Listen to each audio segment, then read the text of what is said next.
রোজকার ভাতের পাতে মাছ কিন্তু আমরা খেয়েই থাকি। আর গরমের সময় পটল তো বাজার থেকে প্রায়ই আসে, আর পটল দিয়ে মাছের ঝোল যদি বানানো যায় তার স্বাদই অন্যরকম। নমস্কার বন্ধুরা, তোমাদের সকলকে রুমির হেসেল ঘরে স্বাগত জানাই। আমি রুমি। আমার আজকের রেসিপি বাঙালির অতি প্রিয় পটল আলু দিয়ে মাছের ঝোলের রেসিপি। গরম গরম এই পটল আলু দিয়ে মাছের ঝোল একটু লেবু চটকে ভাতের সাথে খেতে কিন্তু দারুণ লাগে। তাহলে চলো রেসিপিটা শুরু করা যাক। পটল আলু দিয়ে মাছের ঝোল বানানোর জন্য আমি এখানে 5 পিস রুই মাছ নিয়েছি। মাছগুলো আগেই ভালো করে ধুয়ে জল ঝরিয়ে নিয়ে এসেছি। সামান্য একটু নুন ও হলুদ গুঁড়ো দিয়ে দিলাম। এবার ভালো করে নুন আর হলুদ গুঁড়ো মাছের গায়ে মাখিয়ে নেব। নুন ও হলুদ গুঁড়ো খুব ভালো করে মাছের গায়ে মাখানো হয়ে গেছে। এবার 10 মিনিট এটা রেস্টে রেখে দেবো। এবারে আলু ও পটলগুলো কেটে নেব। আমি এখানে দুটো মিডিয়াম সাইজের আলু ব্যবহার করছি। আলুর খোসা ছাড়িয়ে আলুগুলোকে লম্বা লম্বা করে কেটে নিয়ে তারপরে এটা জলে রেখে দেবো। আর পটলের দু মাথা কেটে নিয়ে তারপরে অল্প একটু খোসা রেখে দুভাগ করে নিয়ে তারপরে লম্বা করে কেটে নেব। মানে একটা পটলকে আমি 4 ভাগ করে নিচ্ছি। বন্ধুরা, আমার চ্যানেলে মাছের ঝোলের আরও রেসিপি পেয়ে যাবে। এছাড়াও আরও অনেক রেসিপি আছে, নিচে ডেসক্রিপশন বক্সে লিঙ্ক দিয়ে দেবো, তোমরা চেক করে নিতে পারো। আলু ও পটল এরকম লম্বা লম্বা করে কাটা হয়ে গেছে। আর আলু পটলের পরিমাণটা তোমরা কীরকম সবজি রাখতে চাও সেই পরিমাণেই নিতে পারো। তো চলো এবারে আমি একটা মশলা তৈরি করব, সেই মশলাটাকে রেডি করে নিই। এখানে একটা বোল নিয়ে নিয়েছি। এর মধ্যে আমি দিয়ে দিলাম 1 চা চামচ আদা বাটা। এবার দিয়ে দিলাম 1 চামচ হলুদ গুঁড়ো, 1 চামচ জিরে গুঁড়ো, আর তার সাথে দিয়ে দিলাম 1 চামচ ধনে গুঁড়ো। রঙের জন্য দিয়ে দিলাম 1 চামচ কাশ্মীরি লাল লঙ্কা গুঁড়ো, আর সবশেষে দিয়ে দিলাম স্বাদ মতো নুন।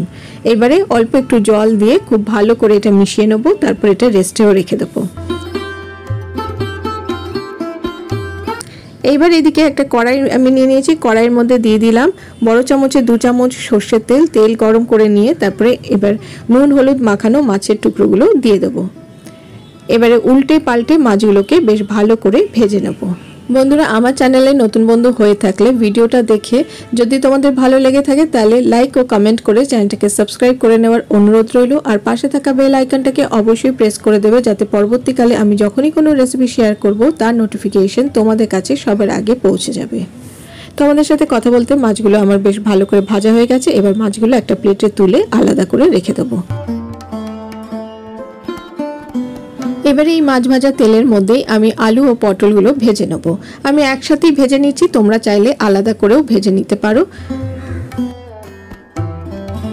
ফ্লেমটাকে মিডিয়ামে রেখে আলু ও পটল খুব সুন্দর করে ভেজে নেব, একটু নাড়াচাড়া করে। দেখো আলু ও পটল খুব সুন্দর করে ভাজা হয়ে গেছে। এবারে একটা প্লেটে আমি তুলে রেখে দিচ্ছি।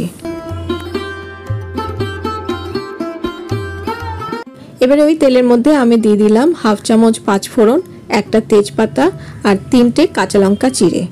10 থেকে 15 সেকেন্ড ফোড়নটাকে একটু নাড়াচাড়া করে নিয়ে এর মধ্যে দিয়ে দেবো টমেটো। আমি এখানে টমেটোগুলোকে বড় বড় টুকরো করে কেটে নিয়েছি, আর একটা মিডিয়াম সাইজের টমেটো ব্যবহার করেছি। টমেটোটা একটু নাড়াচাড়া করে নিয়ে যে মশলাটা আমি ভিজিয়ে রেখেছিলাম আগে থেকে, সেই মশলার মিশ্রণটা দিয়ে দিলাম। ব্যাস, এইবারে ভালো করে মশলাটা কষিয়ে নেব। মশলার বাটি ধোয়া জলটাও একটু দিয়ে দিলাম। এবার মশলাটাকে ভালো করে নেড়ে চেড়ে নেব। মশলাটা খুব ভালো করে কষানো হয়ে গেছে। এবারে এর মধ্যে দিয়ে দিচ্ছি ভেজে রাখা পটল ও আলু।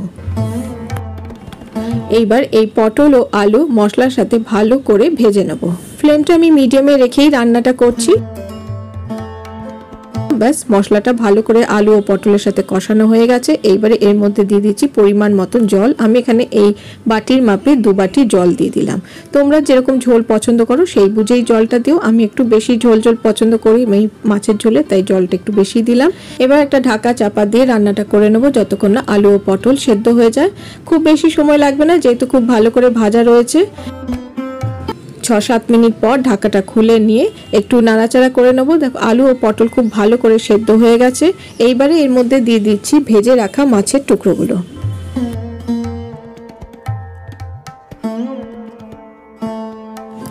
ব্যাস, একটু নাড়াচাড়া করে নিয়ে এটা মিনিট 5 ফুটিয়ে নেব। মাঝে একবার মাছগুলোকে উল্টিয়ে দেবে, যাতে ওই পিঠটাও বেশ ভালো করে ঝোলের সাথে মিশে যায়।